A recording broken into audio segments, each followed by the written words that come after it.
Әйелімнің бұрынғы қалпын сағынып жүрмін. Сіздерге көбінесе тағдырдан теперіш көрдім деп шағымданып күйеуіне шағым айтатын, енесімен қарым-қатынасында мәселе туындағанын айтатын қыз-келіншектер мұңын айтады ғой. Ал мен ер-азаматтардың басында болатын бір жағдай туралы айтқым келіп отыр. Әйелдер эмоциональды болғандықтан олар көп сырды ішіне бүкпейді, ал ер адам ішкі сезімдерін сыртқа шығара бермейді. Соның әсерінен өмірде көптеген қиындықтар туындайды. Мен де сондай ер азаматтардың бірімін. Кезінде кеудемді қағып мен еркекпін дей алатын намысты жігіттердің бірі болдым деп айта аламын. Өйткені отбасында алған тәрбием, әкемнің ықпалы зор болды. Көрген қыз қызығатын да едім. Бірақ қазір мен бұны тек өткен шақты еске алғанда ғана айтам. Өйткені қазір мен өзімді жоғалтып алған секілдімін. Кеудесінде намыс оты жалындап тұрған, білектерінде күші тасып, кемеріне толып тұрған шымыр жігіт бүгінде жүні жығылған мысыққа ұқсайды. Маған қазір бірдеңе жасағаннан да, жасамағаннан да ештеңе өзгермейтінін секілді болып көрінеді. Мұның барлығы да мен үйленгеннен кейін пайда болған көріністер. Мақсатым әйелімді жамандау емес, басқа әйелдерге кішкене де болса сабақ боларлық оқиға жазу. Ер азаматтың басын төрге сүйрейтінде, көрге сүйрейтінде әйел деп не үшін айтады? Себебі шындығында солай. Қазіргі кезде көптеп айтылып жүрген әрбір жетістікке жеткен еркектің үйінде ақылды жары болады деген сөзбен толықтай келісемін. Өйткені әйел ерге әрқашан қолдау көрсетіп, жігерлендіріп отырушы күш.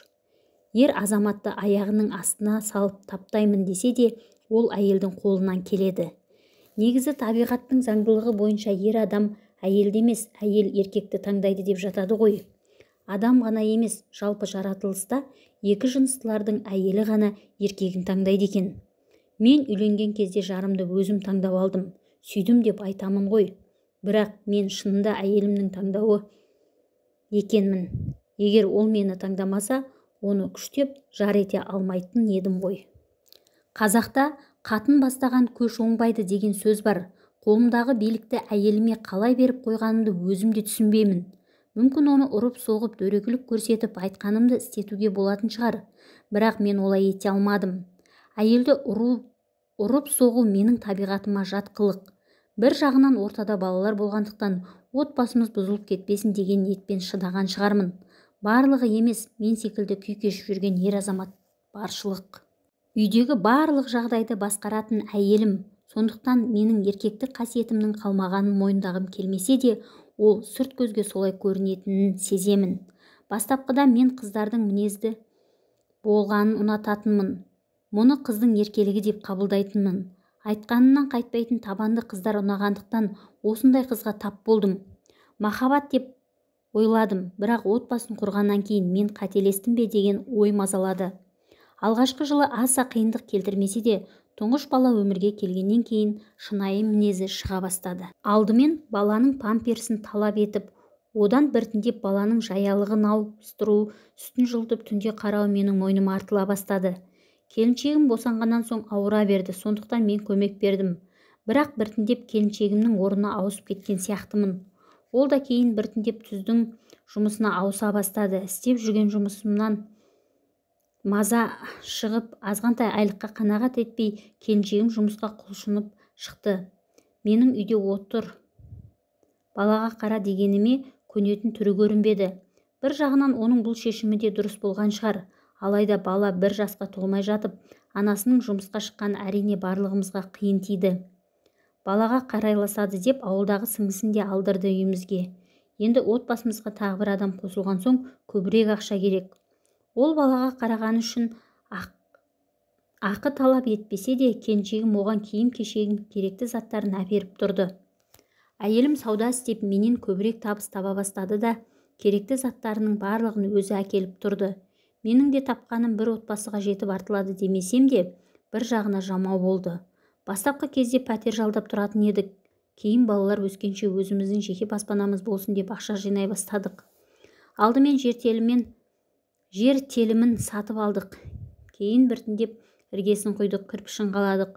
Осының барлығын ақыға істеткенше өзімнің қолымнан келетін болғандықтан соң құрылысты бастадым. Ауылдан інілерім көмекке келді. Асарлатып үйімізді де бітіріп алдық. Аса үлкен үй болмаса да баспанамыздың барына шүкір етіп өмір сүріп жаттық. Әйелім саудада жүрді. Саудасы жүріп ісі өрге домалады. Әрине балаларым отбасымда деп шапқылап жүрген жанға мен де қолдау білдіріп бетінен қақпадым. Сосын шетелге өзі барып тауар тасыды. Ол шекара асып кеткенде саудаға өзім шығып жүрдім.